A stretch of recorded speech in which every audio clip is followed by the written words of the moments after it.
Hello welcome dear students. आज का अपना टॉपिक ऑफ डिस्कशन है कि how to balance a chemical equation. कोई भी केमिकल इक्वेशन आपके पास में लिखी हुई है, उसको आप बैलेंस कैसे कर सकते हो, उसके अलग अलग मेथड्स हैं, उनके बारे में चर्चा करेंगे। उससे पहले जो आपको मैं सिंपल फाउंडेशन है उसके बारे में बताता हूं कि आपने वर्ड सुना होगा फिजिकल चेंज और केमिकल चेंज। जैसे वाटर है, उसको आपने जमा दिया, बर्फ बन गई, दैट मीन्स उसके फिजिकल नेचर के अंदर चेंजेस आ गया, लेकिन कोई नया प्रोडक्ट नहीं बना है। अभी भी पानी H2O ही है और बर्फ बनने के बाद में भी H2O ही है। लेकिन अगर केमिकल चेंज होता है, अगर वो केमिकल चेंज है, whenever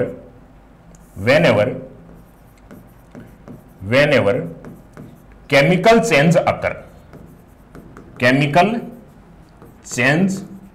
अकर, जब भी केमिकल चेंज होता है दैट मीन्स नया प्रोडक्ट आपके पास में बनकर के आ रहा है, तो उस टाइम पर कहा जाता है कि केमिकल इक्वेशन टेक्स प्लेस।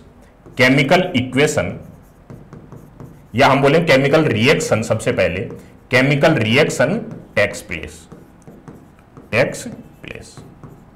अब केमिकल रिएक्शन और केमिकल इक्वेशन में क्या डिफरेंस है? दो वर्ड हैं। सबसे पहले तो आपको पता होना चाहिए कि जो केमिकल चेंज और फिजिकल चेंज है उसके बारे में, और अगर केमिकल चेंज हो रहा है दैट मीन्स केमिकल रिएक्शन वहां पर हो रही है। अब केमिकल रिएक्शन, अगर कहीं पर भी कोई भी केमिकल रिएक्शन, दो प्रोडक्ट मिलकर के तीसरे प्रोडक्ट का फॉर्मेशन हो रहा है, दैट मीन्स वहां पर केमिकल रिएक्शन हो रही है। अब केमिकल रिएक्शन को प्रेजेंट करने का मेथड क्या है, उसका तरीका क्या है, उसको बोला जाता है केमिकल इक्वेशन। जैसे मैं एग्जांपल लेता हूं सिंपल आपके सामने कि कोई भी प्रोडक्ट है, जैसे ए और बी, इसको बोलूंगा मैं कि how to write chemical reaction. इस केमिकल रिएक्शन को कैसे लिखा जाए, उस लिखने के मेथड को कहा जाएगा केमिकल इक्वेशन। जैसे मैं आपको सिंपल केमिकल इक्वेशन, कोई भी, जैसे दो प्रोडक्ट हैं ए और बी, ये दोनों मिलकर के यहां पर केमिकल रिएक्शन होती है और नए प्रोडक्ट बनते हैं सी और डी। अब इसको मैंने रिप्रेजेंट किया, जो केमिकल रिएक्शन थी उसको मैंने रिप्रेजेंट किया। इसको सिंपल लैंग्वेज के अंदर कैसे पढ़ा जाएगा कि दो प्रोडक्ट हैं जिसको हम रिएक्टेंट बोलते हैं, ना कि प्रोडक्ट। जो पार्टिसिपेट करते हैं केमिकल रिएक्शन में उनको बोला जाता है रिएक्टेंट हैं। केमिकल रिएक्शन होने के बाद में जो आपके पास में फॉर्मेशन हो रहा है उनको प्रोडक्ट बोला जाएगा। तो ए प्लस बी क्या है? ए और बी रिएक्टेंट हैं जो रिएक्शन के अंदर पार्ट ले रहे हैं। किसके अंदर? केमिकल रिएक्शन के अंदर। जो लिखने का मेथड है वो क्या है? ए और बी का ए प्लस बी, दैट मीन्स ए और बी दोनों केमिकल रिएक्शन में एज ए रिएक्टेंट पार्ट ले रहे हैं। इसके बाद में एरो का साइन रिप्रेजेंट किया जा रहा है, दैट मीन्स इनके मिक्सर के बाद में जो प्रोडक्ट बन रहे हैं वो सी और डी बन रहे हैं, दैट मीन्स यहां पर एज ए रिएक्टेंट ए और बी, ए एंड बी लिख सकता हूं मैं। यहां पर जो प्रोडक्ट है वो है प्रोडक्ट सी एंड डी। इसको प्लस साइन का लिखने का मतलब क्या है? दोनों प्रोडक्ट का फॉर्मेशन हो रहा है। यहां पर रिएक्टेंट भी क्या है? ए और बी दोनों रिएक्टेंट हैं, और आगे जितने भी प्रोडक्ट बनेंगे या फिर रिएक्टेंट बनेंगे उनको प्लस सिंबल से डिनोट किया जाएगा।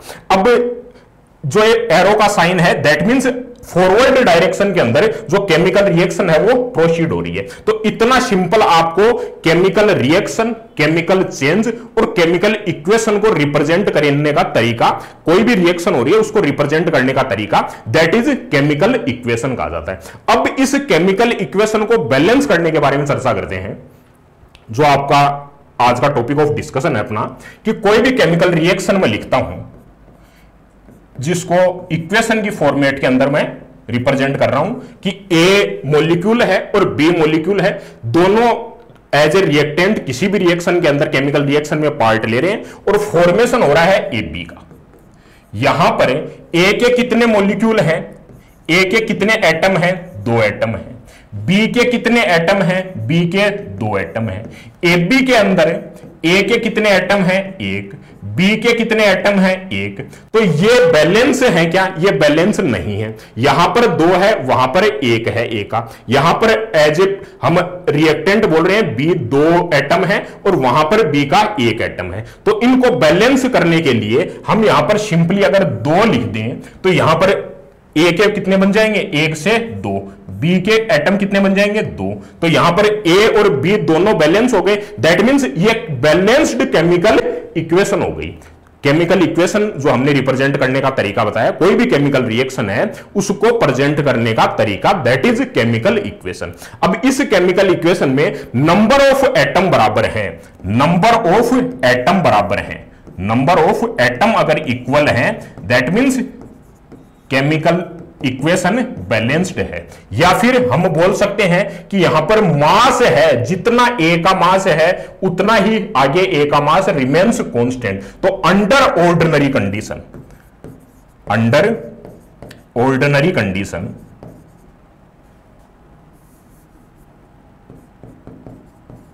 Ordinary condition, law of conservation of mass, conservation of mass applicable.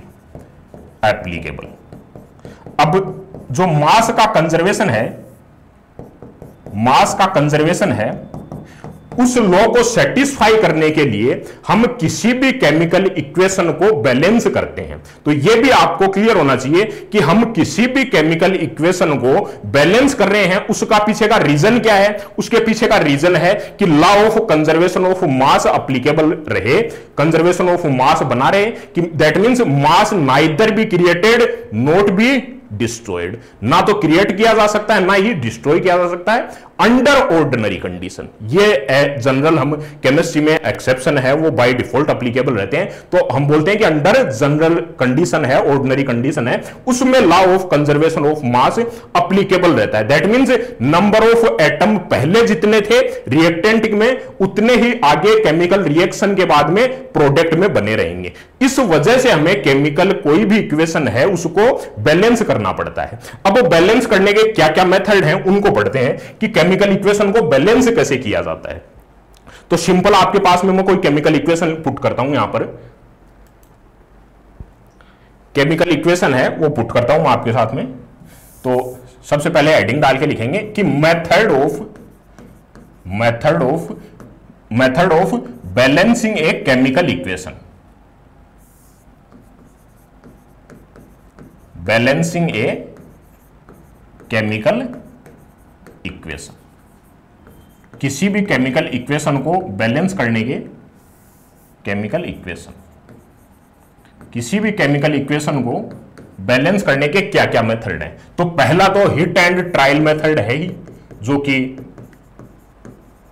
Hit and trial method तो मोस्टली अप्लीकेबल किया जाता है, काफी बार अप्लाई हो जाता है और काफी बार टाइम कंज्यूमिंग भी होता है अपने आप में।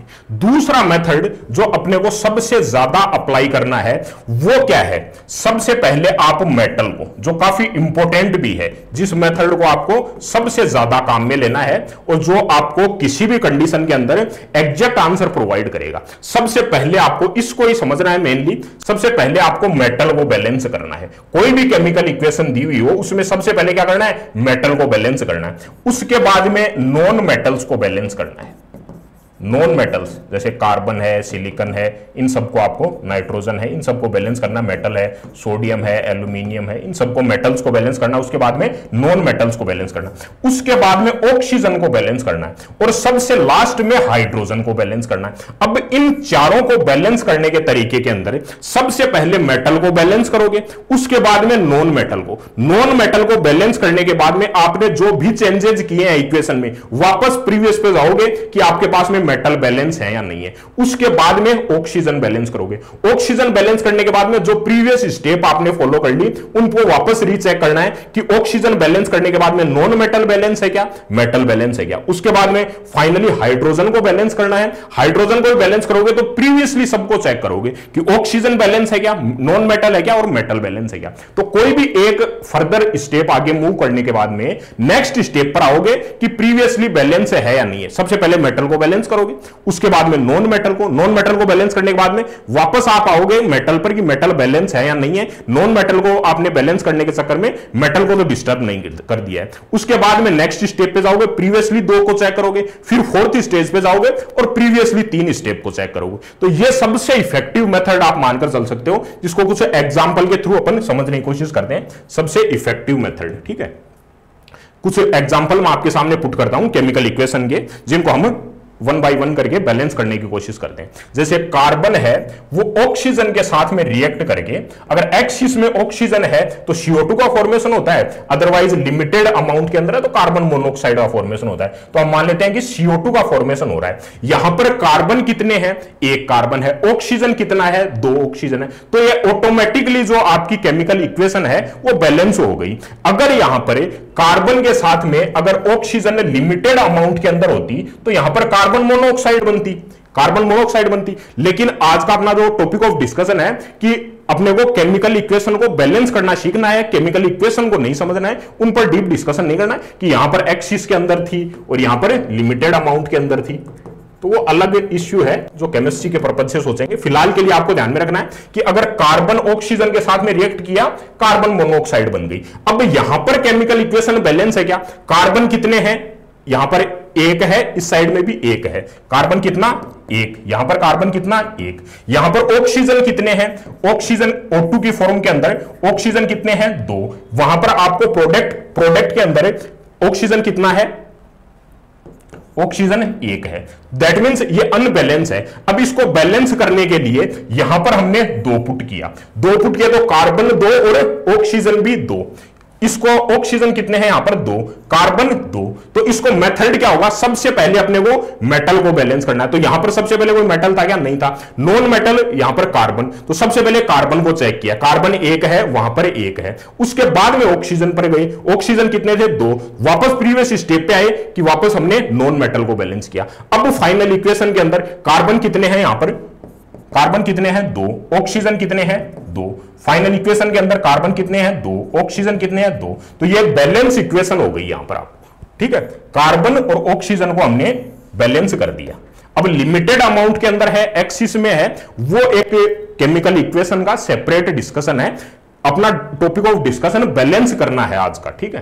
तो नेक्स्ट मैं आपके सामने एक केमिकल इक्वेशन लिखता हूं, उसको बैलेंस करने का कोशिश करते हैं। जैसे आपके पास में अगर Mg3N2 की रिएक्शन है, Mg3N2, इसको आप रिएक्ट करवाते हो एज ए रिएक्टेंट। अगर वाटर के साथ में रिएक्ट करवाते हैं तो उस टाइम पर एज ए प्रोडक्ट आपको MgOH का होल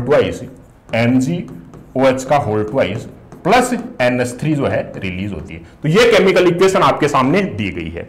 अब इसको आपको बैलेंस करना है। तो सबसे पहले मेथड में क्या बताया मैंने कि सबसे पहले आपको क्या करना है? मेटल को बैलेंस करना है। उसके बाद में नॉन मेटल को बैलेंस करना है। उसके बाद में ऑक्सीजन और 4th नंबर पे हाइड्रोजन को बैलेंस करना है।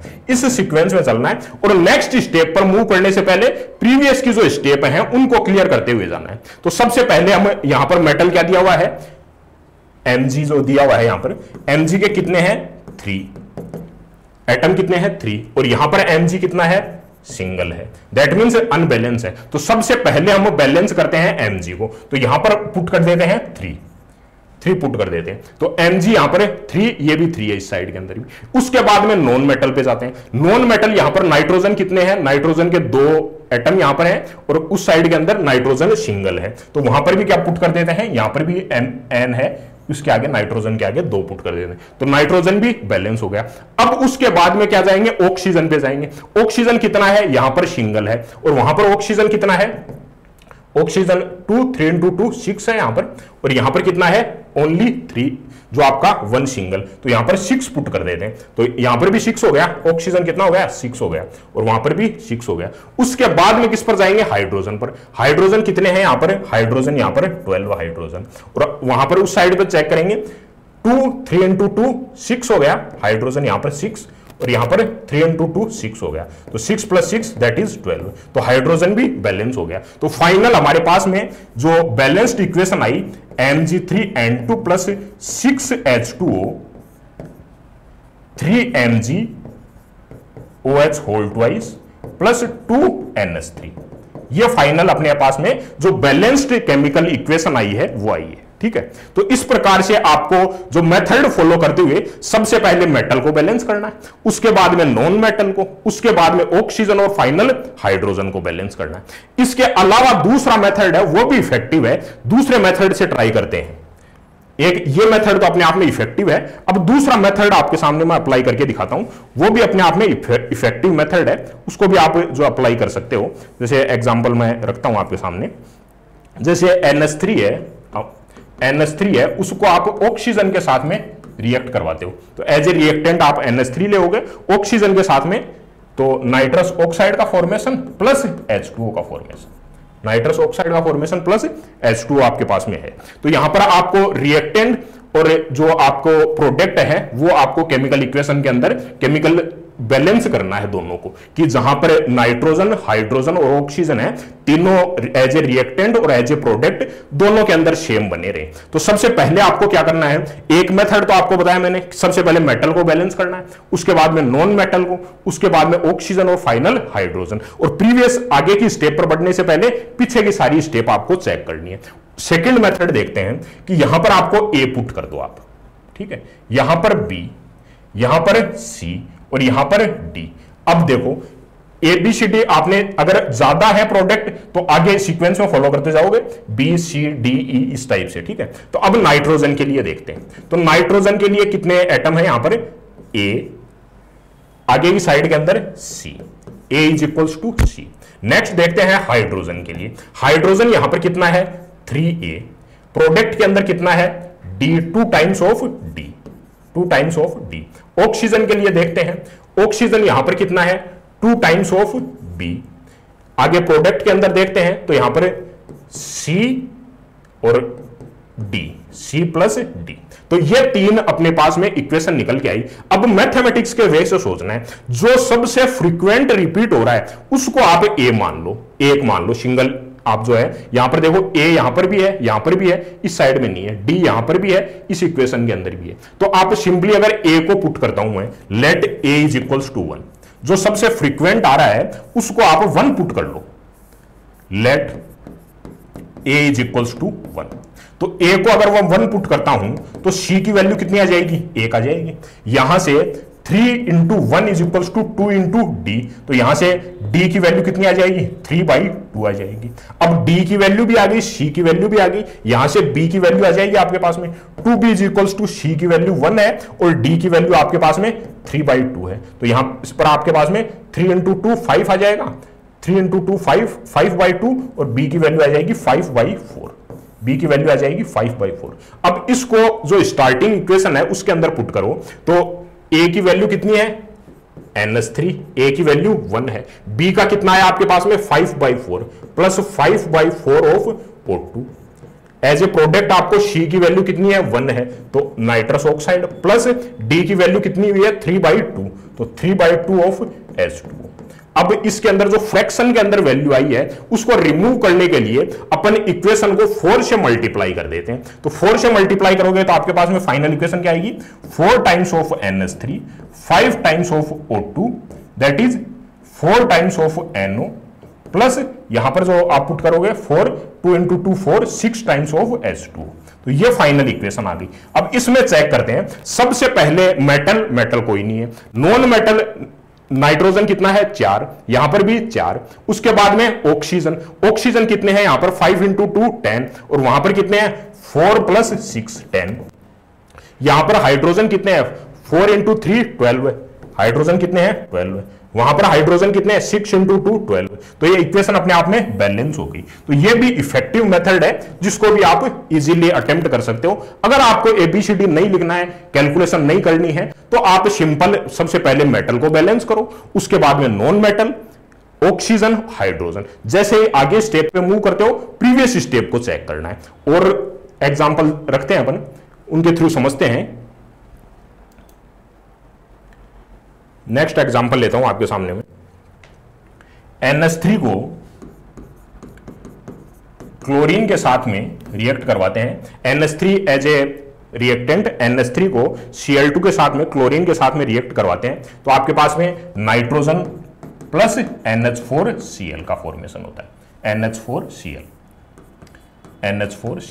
तो ये केमिकल इक्वेशन आपके वो दी हुई है, इसको आपको बैलेंस करना है। नाइट्रोजन वहां पर सिंगल है और इस साइड के अंदर 3 नाइट्रोजन के एटम है, तो अनबैलेंस है। अब इसको आपको बैलेंस करना है। आपके पास में दोनों मेथड है, किसी भी मेथड से करो। एनसीईआरटी की बात करें तो एनसीईआरटी ने सिंपल एटम देकर बताया है कि एज ए रिएक्टेंट कितने एटम है और प्रोडक्ट के अंदर कितने एटम है, उनको आप सिंपली 1 बाय 1 करके अरेंज करो, या फिर जो इफेक्टिव मेथड है उनको अप्लाई करो। उनमें सबसे पहले मैं आपको बता दिया कि मेटल नॉन मेटल ऑक्सीजन और हाइड्रोजन को बैलेंस करना है। दूसरा मेथड है आप एबीसीडी पुट करो और उसके बाद में बैलेंस करो। जैसे मैं दूसरा मेथड अप्लाई करता हूं, यहां पर ए बी सी और डी यहां पर पुट करता हूं। सबसे पहले मैंने क्या किया कि एबीसीडी सिंपल पुट किए, एक बेसिक मेथड है सिंपल। अब मैथमेटिक्स चलेगी, यहां पर केमिस्ट्री नहीं है। तो अब नाइट्रोजन के लिए मैं लिखूं तो नाइट्रोजन के लिए यहां पर ए, उस साइड के अंदर प्रोडक्ट के अंदर हम देखेंगे तो नाइट्रोजन कितने 2 टाइम्स ऑफ सी और डी के लिए सिंगल डी, ठीक है। उसके बाद में नाइट्रोजन के बाद में हाइड्रोजन, हाइड्रोजन के लिए 3 times of A, 3 times of A. Hydrogen के लिए वहां पर 4 times of D, 4 times of D. अब क्लोरीन के लिए देखेंगे, Cl के लिए यहां पर जो 2 times of B is equals to इस साइड के अंदर D single 2 times of D, ठीक है। वापस से चेक कर लेते हैं। नाइट्रोजन के लिए ए, प्रोडक्ट के अंदर 2 times of C plus D. Hydrogen के लिए 3 टाइम्स ऑफ ए, यहां पर आप हाइड्रोजन के लिए देखोगे तो 4 टाइम्स ऑफ डी। क्लोरीन के लिए देखेंगे तो सिंपल वहां पर 2 times of B is equals to यहां पर सिंगल डी, ठीक है। अब इसके बाद में आपको फ्रीक्वेंट कौन सा आ रहा है, यहां पर डी, डी और डी, तो simple let D is equals to 1, let D is equals to 1, D को 1 मान लो। डी यहां पर भी आ रहा है, यहां पर भी आ रहा है, यहां पर भी आ रहा है, तो यहां से बी की वैल्यू कितनी आ जाएगी, बी की वैल्यू कितनी आ जाएगी, यहां पर 1 पुट करते हैं, बी की वैल्यू 1/2। यहां से ए की वैल्यू हम पुट कर सकते हैं क्योंकि डी की वैल्यू 1 है, तो डी की वैल्यू 1 है तो ए की वैल्यू यहां पर कितनी आ जाएगी 4/3 आ जाएगी। तो ए की वैल्यू भी आ गई हमारे पास में। यहां पर सी की वैल्यू कैलकुलेट कर सकते हैं easily, 4/3 is equals to 2c plus D की वैल्यू कितना 1, तो 4/3 minus 1 that is 4 minus 3 that is 1/3 और c की वैल्यू 1/6 आ जाएगी आपके पास में, c की वैल्यू 1/6 आ जाएगी।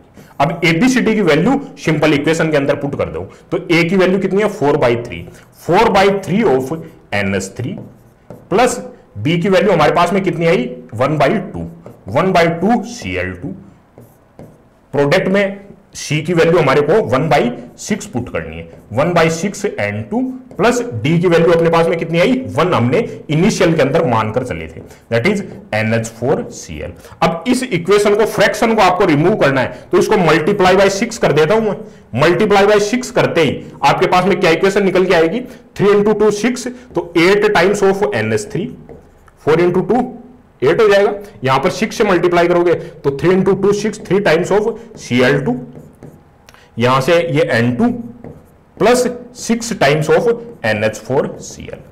अब यहां पर देखते हैं इस इक्वेशन को, फाइनल इक्वेशन जो आई है वो बैलेंस है या नहीं है। नाइट्रोजन कितने हैं यहां पर 8, यहां पर 6 + 2 8। उसके बाद में देखते हैं क्लोरीन के लिए 3 × 2 6 है, यहां पर भी 6 है। हाइड्रोजन के लिए देखते हैं 8 × 3 24, 8 × 3 24। यहां पर देखते हैं तो 6 × 4 दैट इज 24, तो यहां पर हाइड्रोजन भी बैलेंस है। तो ये अपने आप में बैलेंस केमिकल इक्वेशन है। तो दोनों मेथड्स हैं, अगर आप एबीसीडी मानकर करते हो तब भी सही है, अगर मेटल नॉन मेटल को तो मतलब सिंगल अटेम्प्ट के अंदर आपका क्वेश्चन सही जाएगा। हिट ट्रायल के अंदर एक बार आपने अपना टाइम दे दिया, एग्जाम के अंदर टाइम कंज्यूम हो गया, उसके बाद में वापस बैक आते हो तो उतना टाइम आपका एग्जाम से रिमूव हो जाता है, वो आपका यूटिलाइजेशन ऑफ द टाइम नहीं है। ये भले से दोनों मेथड, कोई सा भी मेथड लगाओ, भले से metal non metal oxygen hydrogen को बैलेंस करो या फिर एबीसीडी मानकर करो, दोनों मेथड्स ऐसे हैं कि आप सिंगल अटेम्प्ट के अंदर सही करने जा सकते हो। एक जो आपको प्रीवियस मेथड बताया उसको वापस अप्लाई करके देखते हैं, उस मेथड को भी फ्रीक्वेंट अप्लाई करके देखते हैं। जैसे CuO है, ऑक्साइड है, उसकी NH3 के साथ में इक्वेशन करवाते हैं जो एज ए रिएक्टेंट CuO है, कॉपर का ऑक्साइड है, उसकी अमोनिया के साथ में NH3 के साथ में रिएक्शन करवाते हैं। तो आपके पास में कॉपर के अंदर रेड्यूस हो जाता है, प्लस H2 गैस रिमूव होती है, ठीक है ना। और साथ में इसके साथ में H2O जो है, जो CuO प्लस NH3 है, इसके साथ में आपके जो H2O है, नाइट्रोजन, यहां पर नाइट्रोजन प्लस H2, ठीक है। तो ये आपके पास में केमिकल इक्वेशन दी हुई है, नाइट्रोजन गैस रिलीज होती है और CuO है, ऑक्साइड है, उसका कॉपर के अंदर फॉर्मेशन हो जाता है। तो यहां पर ये केमिकल इक्वेशन आपको दी हुई है, इसको बैलेंस करना आपको, ठीक है। कॉपर है यहां पर सिंगल, नाइट्रोजन यहां पर 2 है, वहां पर सिंगल है, तो इस इक्वेशन को आपको बैलेंस करना है। अब यहां पर आप ABCD अप्लाई नहीं भी करते हो तो प्रीवियस पहले वाले मेथड से भी करते हो, तो उससे अपन ट्राई करके देखते हैं कि इस केमिकल इक्वेशन को बैलेंस कैसे किया जाए। तो सबसे पहले मैंने क्या बताया, सबसे पहले आपको मेटल को बैलेंस करना है। तो मेटल क्या है, यहां पर कॉपर है, कॉपर वहां पर भी बैलेंस है, इस साइड में भी बैलेंस है। उसके बाद में क्या करना है, नॉन मेटल पे जाना है। नॉन मेटल क्या है, यहां पर सबसे पहले अपने को नाइट्रोजन पे, तो नाइट्रोजन इस साइड के अंदर 2 है और यहां पर सिंगल है, तो वापस से यहां पर हम 2 पुट कर देते हैं। तो 2 पुट करने के बाद में वापस किस पे जाएंगे, सबसे पहले मेटल पर इफेक्ट आएगा, नहीं आया, तो नॉन मेटल बैलेंस है, इस साइड में भी बैलेंस है N2 और यहां पर भी 2 है। उसके बाद में ऑक्सीजन पे जाएंगे, ऑक्सीजन वहां पर सिंगल है और यहां पर भी सिंगल है। उसके बाद में हाइड्रोजन पर, फाइनल के अंदर हाइड्रोजन यहां पर कितना है, 3 × 2 6 है और यहां पर 3 है, सिंगल 2 दिया हुआ है, तो 3 × 2 6 कर देंगे इसको भी। यहां पर हाइड्रोजन कितना था,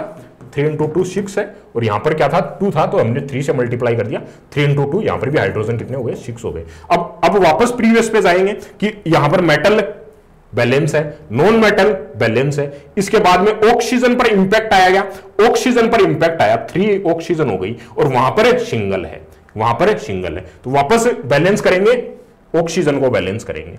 ऑक्सीजन को बैलेंस करने के बाद में वापस जाएंगे प्रीवियस पे, इनिशियल स्टेप पे, मेटल बैलेंस है क्या, मेटल बैलेंस, यहां पर 3 कॉपर, वहां पर भी 3, ठीक है। अब देखना, फाइनल स्टार्ट से शुरू करते हैं। मेटल कॉपर 3, यहां पर भी 3, नॉन मेटल नाइट्रोजन के लिए यहां पर 2, यहां पर भी 2, सही है। उसके बाद में ऑक्सीजन पे जाएंगे, ऑक्सीजन के लिए वहां पर 3 और यहां पर भी 3 और फाइनल किस पे, हाइड्रोजन पे, 3 × 2 6 और यहां पर भी 3 × 2 6 है। तो ये फाइनल जो आपके पास में बैलेंस्ड इक्वेशन आ गई। कैसे, simple, metal, non metal, oxygen और हाइड्रोजन, 1 बाय 1 करके स्टेप आगे मूव करते जाओगे और प्रीवियस स्टेप पे वापस जो भी आप करेक्शन करते हो, जो भी आप डिजिट एंटर करते हो, आपने ऑक्सीजन को बढ़ाया या हाइड्रोजन को बढ़ाया या नॉन मेटल को बढ़ाया, प्रीवियस स्टेप पे आना है। जैसे ही आपने ऑक्सीजन को बढ़ाया तो आपने मेटल चेक करना है, नॉन मेटल, सबसे पहले नॉन मेटल को चेक करना है, मेटल को चेक करना है इनिशियल स्टेप पे। हाइड्रोजन को बैलेंस करने के बाद में वापस पहली स्टेप पे जाना है, मेटल देखना है, नॉन मेटल देखना है, उसके बाद में ऑक्सीजन देखना है, फिर फाइनल हाइड्रोजन के लिए। तो ये आपके पास में बैलेंस्ड इक्वेशन होगी। इसी मेथड को और आगे अप्लाई करके देखते हैं और इक्वेशन लिखते हैं, जैसे Al4C3, इसके साथ में अगर मैं वाटर ऐड करता हूं, H2O ऐड करता हूं, जो प्रीवियस का मेथड था उसी को अप्लाई करके देखते हैं वापस से। तो यहां पर आपके पास में CH4 का फॉर्मेशन होता है प्लस AlOH का होल थ्राइस, ये केमिकल इक्वेशन आपको लिखी गई।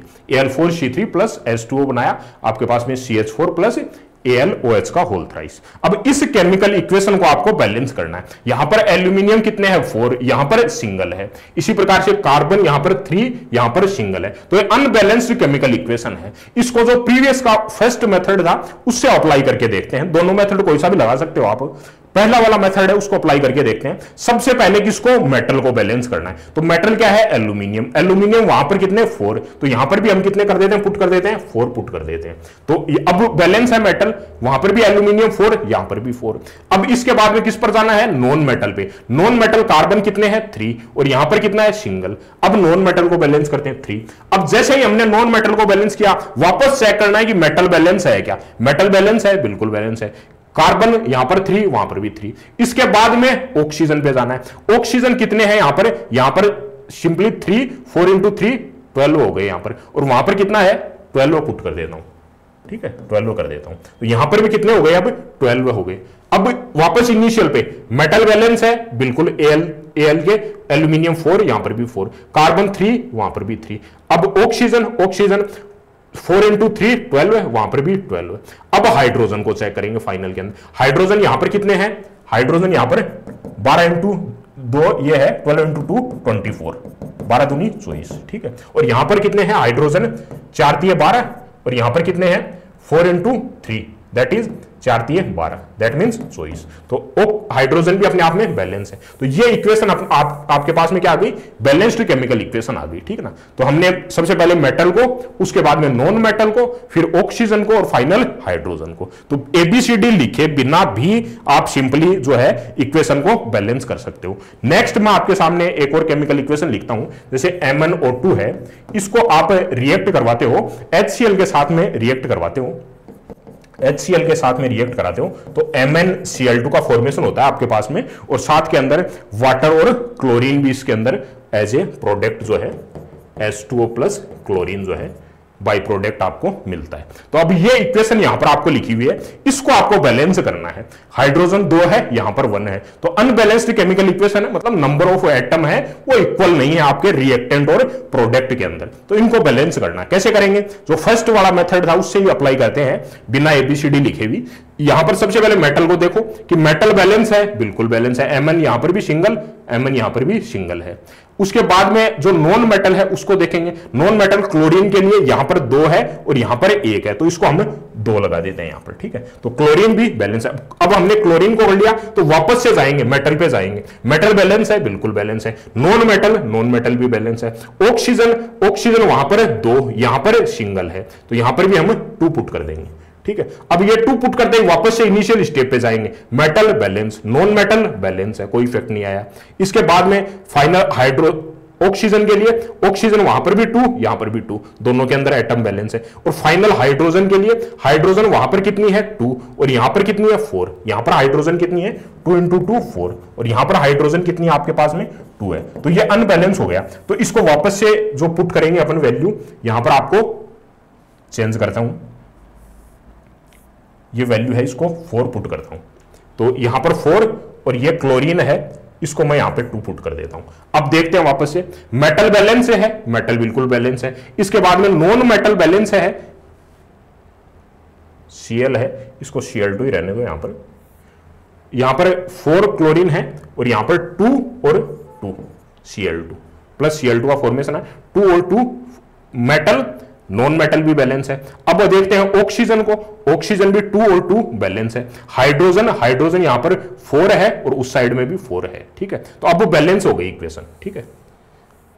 वापस से चेक कर सकते हैं, मेटल बैलेंस है, नॉन मेटल Cl2 2 × 2 4, इसको हमने देखा नहीं था प्रीवियस के अंदर, ये भी 4 यहां पर, ऑक्सीजन 2 वहां पर भी 2, हाइड्रोजन 2 × 2 4, वहां पर भी 4, तो ये बैलेंस इक्वेशन हो गई, ठीक है ना। तो इस प्रकार से 1 बाय 1 करके आपको अरेंज करना है, मेटल, नॉन मेटल, उसके बाद में ऑक्सीजन और फाइनल हाइड्रोजन। तो MnO2 plus 4HCl, MnCl2 plus 2H2O plus Cl2 आपके पास में फॉर्मेशन होगा।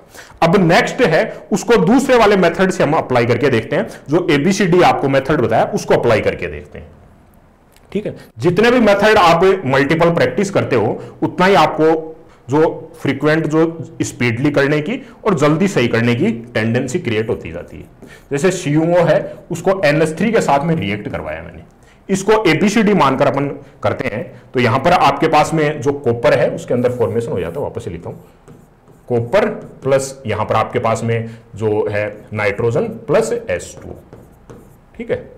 तो कॉपर का फॉर्मेशन होता है प्लस आपके पास में नाइट्रोजन गैस प्लस H2O, तो ये केमिकल इक्वेशन आपको लिखी हुई है। तो यहां पर ABCD मानकर करते हैं, चलो, कि जैसे यहां पर मैंने पुट किया A, यहां पर B, C, D और यहां पर E, जितने भी प्रोडक्ट आगे लिखते जाएंगे ABCDEF तक, ठीक है। अब सबसे पहले कॉपर के लिए पुट करता हूं। कॉपर के लिए यहां पर कितनी वैल्यू है A, सामने C, A = C।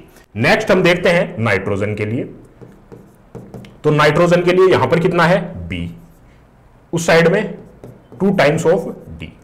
नेक्स्ट हम देखते हैं ऑक्सीजन के लिए, तो ऑक्सीजन के लिए यहां पर कितना A, सामने वहां पर E, A = E। हाइड्रोजन के लिए देखते हैं, तो हाइड्रोजन यहां पर कितना है 3 × B, और इस साइड में अगर हम देखें तो 2 टाइम्स ऑफ E, ठीक है। तो ABCD की फॉर्म के अंदर हमने जनरेट कर लिया। अब जो सबसे फ्रीक्वेंट आ रहा है उसको आप रिपीटेडली आ रहा है, उसको आप 1 पुट कर दो। तो सबसे फ्रीक्वेंटली हम यहां पर देख पा रहे हैं कि A है, B यहां पर भी है और यहां पर भी है, ई भी 2 बार है, तो सिंपली हम ए को भी मान सकते हैं या ई को भी मान सकते हैं। जैसे यहां पर अगर आप ई को वैल्यू 1 मान लेते हो अगर, तो यहां से आप देख सकते हो कि A is equals to 1, E is equals to 1, ठीक है। तो यहां से सी की वैल्यू भी आ जाएगी, सी की वैल्यू भी 1 आ गई। अब सी की वैल्यू 1 आ गई, यहां से हम बी भी कैलकुलेट कर सकते हैं, 3 is equals to 2 times of E, ठीक है। तो 3 times of B is equals to 2 into 1, that is B is equals to 2/3, B की वैल्यू 2/3। अब बी की वैल्यू 2/3 है, इसको मैं यहां पर पुट कर देता हूं, 2/3 इज इक्वल्स टू 2d, तो डी की वैल्यू कितनी आ गई 1/3। अब एबीसीडी को इनिशियल के अंदर पुट कर देता हूं, एबीसीडी को इनिशियल के अंदर पुट कर देता हूं, उसको रिमूव करता हूं मैं। एबीसीडी की जो वैल्यूज हैं उनको पुट करते हैं। सबसे पहले हमने ए को कितना माना था, ए की वैल्यू हमारे पास में 1 निकल के आई थी, तो CuO प्लस बी की वैल्यू कितना है हमारे पास में, बी की वैल्यू 2/3 NH3। सी की वैल्यू हमारे पास में कितना आया, सी की वैल्यू 1 आई, Cu प्लस डी की वैल्यू हमारे पास में कितना 1/3 आई है, 1/3 N2 प्लस एस ई की वैल्यू 1 है तो S2, ठीक है। अब इस इक्वेशन को हमें जो फ्रैक्शन है उनको रिमूव करने के लिए 3 से मल्टीप्लाई कर देते हैं पूरी इक्वेशन को, तो 3 times of CuO plus 2 times of NH3, that is हम मल्टीप्लाई कर रहे हैं, 3 से मल्टीप्लाई करते जा रहे हैं, 3 times of Cu plus N2 plus 3 times of S2। पूरी इक्वेशन को 3 से मल्टीप्लाई कर दिया, इस पूरी इक्वेशन को 3 से मल्टीप्लाई कर दिया। अब यहां पर देखो मेटल बैलेंस है, नॉन मेटल नाइट्रोजन के लिए देखेंगे, नाइट्रोजन यहां पर 2 है, वहां पर भी 2 है। उसके बाद में ऑक्सीजन को देखेंगे, ऑक्सीजन 3 है, वहां पर भी 3 है। फाइनल हाइड्रोजन के लिए, हाइड्रोजन यहां 3 × 2 6 है और वहां पर भी 3 × 2 6 है, ठीक है। तो ये बैलेंस इक्वेशन हो गई आपके पास, ये इक्वेशन है वो बैलेंस इक्वेशन हो गई। ये ऐसे हमने ABCDE है, जितने भी हैं टर्म आगे प्रोडक्ट के रूप में आपके पास बनते हैं उतना आप आगे एक्सटेंड कर सकते हो, ठीक है ना। तो दोनों मेथड्स हैं आपके पास में कि आप मेटल, नॉन मेटल, ऑक्सीजन और हाइड्रोजन को बैलेंस करके करो या फिर ABCD पुट करो। दोनों मेथड हैं वो ऐसे मेथड हैं कि आपको कहीं पर रुकने नहीं देंगे, कोई भी मेथड अप्लाई करो आपको फाइनल सॉल्यूशन पर ले जाकर रखेंगे, ठीक है ना। तो यहां पर दोनों मेथड काफी इफेक्टिव मेथड हैं जिनके थ्रू आप केमिकल इक्वेशन को बैलेंस कर सकते हो। एक फाइनल आपको जो मैं ABCD मेथड हमने लगाया उसके थ्रू एक एग्जांपल और प्रैक्टिस करते हैं, उसके बाद में अपन सेशन को वाइंड करेंगे, ठीक है। जैसे C4H10 है, इसको ऑक्सीजन के साथ में आपने रिएक्ट करवाया, C4H10 है उसको ऑक्सीजन के साथ में रिएक्ट करवाया, तो इससे आपको CO2 का फॉर्मेशन, CO2 प्लस S2, ठीक है। तो ये आपके पास में केमिकल इक्वेशन लिखी हुई है और अनबैलेंस्ड केमिकल इक्वेशन है। एटम वहां पर कार्बन के 4 हैं, प्रोडक्ट के अंदर सिंगल है, तो अनबैलेंस्ड केमिकल इक्वेशन है। ABCD मानकर इसको मैं सिंपली पुट करता हूं। सबसे पहले A, B, C और D। सबसे पहले क्या करोगे, जो वैल्यू है 4 टाइम्स ऑफ A, जैसे कार्बन के लिए लिख रहा हूं मैं, 4 times of A is equals to, वहां पर जो कार्बन है single C, 4A is equals to C। उसके बाद में ऑक्सीजन के लिए लिखता हूं, यहां पर कैसे भी रैंडमली लिख सकते हो, हाइड्रोजन के लिए भी पहले लिख सकते हो, तो ऑक्सीजन के लिए लिखता हूं 2 times of B is equals to 2 times of C plus D। D यहां पर है, सिंगल है। उसके बाद में हाइड्रोजन, हाइड्रोजन के लिए देखता हूं मैं तो 10 times of A, 10 times of A, यहां पर हाइड्रोजन के लिए देखते हैं तो 2 टाइम्स ऑफ D, ठीक है। तो अब ये इक्वेशन आ गई। जब सबसे फ्रीक्वेंट कौन सा रहा है जो अपने को इजीली सॉल्यूशन तक पहुंचा सकता है, ए यहां पर भी है, यहां पर भी है, सी यहां पर 2 जगह पर है, तो आप सी को भी 1 मान सकते हो या फिर ए को भी 1 मान सकते हो। किसी भी, यहां पर डी की वैल्यू है, यहां पर डी को मानते हो, ए की वैल्यू भी आ जाएगी आपके पास में, किसी को भी मान सकते हो। सी सिंपल हम मानते हैं कि आप जो वैल्यू है डी की वैल्यू को 1 मान लो, let D is equals to 1, किसी को भी मान लो, ए को मान लेगा तब भी आंसर आएगा। तो यहां पर जो आपके पास में ए की वैल्यू आई वो कितनी आई आपके पास में 5 वैल्यू, ठीक है। जो 10A is equals to 2 times of D की वैल्यू 1 हमने मान लिया, तो ए की वैल्यू 2/10, तो ए की वैल्यू 1/5, तो ए की वैल्यू आपके पास में कितनी आई 1/5 वैल्यू आई, और डी की वैल्यू कितनी अपने पास में 1 हमने मानकर चले थे। अब यहां पर ए की वैल्यू वापस से पुट कर दोगे, ए की वैल्यू जो है 1/5, तो सी की वैल्यू कितनी आएगी 4/5, सी की वैल्यू आपके पास में 4/5 वैल्यू आ गई। अब सी की वैल्यू, यहां पर बी की वैल्यू हमें कैलकुलेट करनी है, तो 2b इज इक्वल्स टू सी की वैल्यू 4/5 प्लस डी की वैल्यू हमने 1 मान के चले थे, तो यहां पर 8/5 प्लस 1, तो 8 और 5 13, 13/5, 13/10, ठीक है। तो बी की वैल्यू आपके पास में कितनी आ गई, 13/10, ठीक है। 2b, सी की वैल्यू हमने कैलकुलेट की 4/5, 4 इंटू 2 8, 8/5 प्लस डी की वैल्यू हमारे पास में 1 है, तो यहां पे आपके पास में आ गया 8 और 5 13, 13/5 और ये मल्टीप्लाई होके 13/10, ठीक है। तो ये बी की वैल्यू आ गई। एबीसीडी हमने कैलकुलेट कर लिया, अब हम फाइनल इक्वेशन के अंदर पुट कर देंगे। जैसे ए की वैल्यू आपके पास में 1/5 C4H10 प्लस बी की वैल्यू आपके पास में कितनी आई 13/10 O2, सी की वैल्यू आपके पास में कितनी 4/5 CO2, 4/5 CO2 प्लस डी की वैल्यू हमने 1 मान करके चले थे। किसी को भी मान सकते हो आप, ए को भी मान सकते हो, तब भी इक्वेशन बैलेंस हो जाएगी। अब इसको बैलेंस करना, अपने को जो फ्रैक्शन है उनको रिमूव करना है, तो 10 से मल्टीप्लाई कर देते हैं इसको, तो 10 times of C4H10 plus 13 times of O2। यहां पर अगर हम 10 से मल्टीप्लाई करेंगे तो 5 इंटू 2 10, 4 इंटू 2 8 हो जाएगा आपके पास में। ये 10 से मल्टीप्लाई करोगे, 4 इंटू 10 से मल्टीप्लाई 8 हो जाएगा, ठीक है। और यहां पर H2O है, इसको 10 से मल्टीप्लाई कर रहे हैं, तो 10 टाइम्स ऑफ H2O। तो सारी इक्वेशन को हमने 10 से मल्टीप्लाई कर दिया। अब देखो यहां पर ये जो फाइनल इक्वेशन निकल के आई है वो बैलेंस है या फिर नहीं है। कार्बन यहां पर कितने हैं, 8 कार्बन है आपके पास में, और यहां पर जो कार्बन है आपके पास में कितने हैं 10 इंटू 4, कार्बन कितने हैं 40 है। तो इसको हमको वापस से बैलेंस करना पड़ेगा। जैसे कार्बन है, यहां पर आपको रिमूव करके वापस से 40 यहां पर लेके आना है, तो इसको 40 रखोगे, ठीक है ना। 10 इंटू 4 40 हो जाएगा। इसके बाद में हाइड्रोजन है, हाइड्रोजन है वो कितने हैं यहां पर 10 इंटू 10, H4 10 इंटू 10 100 है, और यहां पर वैल्यू कितनी है वापस से आपको करना पड़ेगा। इसको 2 है, इसको आप मानकर चलोगे 50 इंटू 2, ठीक है। तो यहां पे आपके पास में 100 वैल्यू आ जाएगी। अब वापस से इनिशियल पे जाना है आपको। इसमें थोड़ा सा मिस्टेक कर दिया अपन ने, वापस से एक बार ही लिखते हैं, क्योंकि जो एरर है उसको पकड़ पाना मुश्किल होता है। यहां पर वापस से अपन इसको लिखते हैं, वापस से लिखते हैं वैल्यू, जो इसको रिमूव करता हूं मैं। आप कोई भी बीच के अंदर मिस्टेक करते हो तो उसको आपको इनिशियल स्टेप पे वापस जाना है। कोई भी मिस्टेक करो, ये अपने पास में इक्वेशन आई थी, इसको हमने 10 से मल्टीप्लाई किया था, तो 10 से मल्टीप्लाई किया था, तो यहां पर इंटू 10 मल्टीप्लाई करेंगे तो यहां पर 2 आएगा, 2 C4H10 इंटू 10 मल्टीप्लाई किया 5 इंटू 2 10, ठीक है। यहां से 10 से मल्टीप्लाई किया 13 O2, यहां से 10 से मल्टीप्लाई किया तो 5 इंटू 2 8 आ गया, यहां से 10 से मल्टीप्लाई किया 10 टाइम्स ऑफ H2 आ गया। सारी इक्वेशन को, जो ऊपर वाली इक्वेशन थी, इसको सिंपली अपने को 10 से मल्टीप्लाई कर दिया फ्रैक्शन को हटाने के लिए। अब यहां पर आपके पास में देखना ऑक्सीजन 8, 4 इंटू 2 8, बिल्कुल वो अपने एरर कर दिया था, यहां पर मल्टीप्लाई करने के अंदर एरर किया, बाकी कोई दिक्कत नहीं है, ठीक है। तो 13 टाइम्स ऑफ O2, यहां पर 13 इंटू 26, यहां पर ऑक्सीजन कितने, कार्बन को मैं बैलेंस करता हूं, 4 इंटू 2 8 है, यहां पर कितना कार्बन 8 है। यहां पर ऑक्सीजन को देखते हैं, ऑक्सीजन 13 दूनी 26, और यहां पर कितने हैं ऑक्सीजन 8 दूनी 16 प्लस यहां पर ऑक्सीजन 16 प्लस 10 26, ठीक है। और यहां पर हाइड्रोजन कितने, हाइड्रोजन यहां पर 20, और यहां पर हाइड्रोजन 10 इंटू 2 20, ठीक है, बैलेंस है, ठीक है।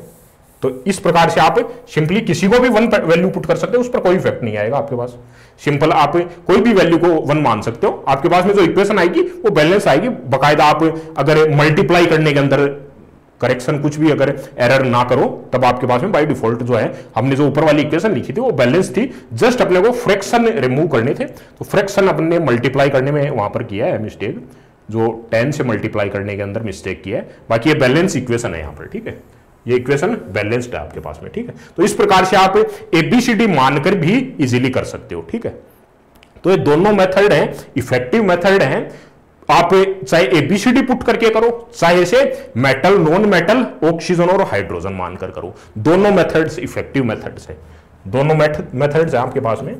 मेथड 1 जिसमें अपने metal, non metal, then oxygen और फोर्थ हाइड्रोजन, इनको बैलेंस किया, ये मेथड फर्स्ट था अपना।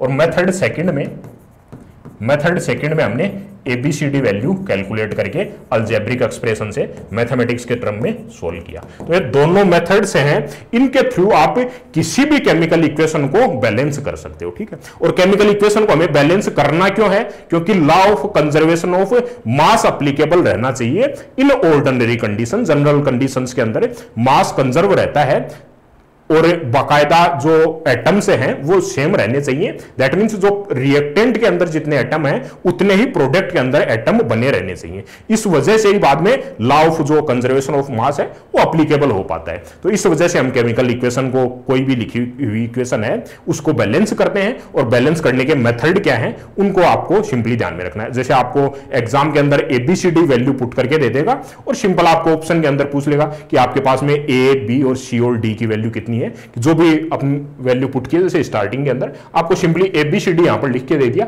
तो B की वैल्यू पूछ लेगा आपको ऑप्शन देकर के MCQ के अंदर कि B की वैल्यू कितनी है। यहां पर B के जो मॉलिक्यूल्स हैं वो कितने हैं, ऑक्सीजन O2 है उसके मॉलिक्यूल्स कितने हैं, इस टाइप से आपसे इजीली पूछा जा सकता है। तो आपको मेथड्स पता है, मल्टीपल मेथड्स पता है, तो किसी भी मेथड को आप अप्लाई करके इजीली कर सकते हो। ठीक है, तो आई होप आपको जो बेटर अंडरस्टैंडिंग हुई होगी जो केमिकल इक्वेशन को बैलेंस करने के लिए। तो मिलते हैं किसी नेक्स्ट सेशन के अंदर। Thank you dear.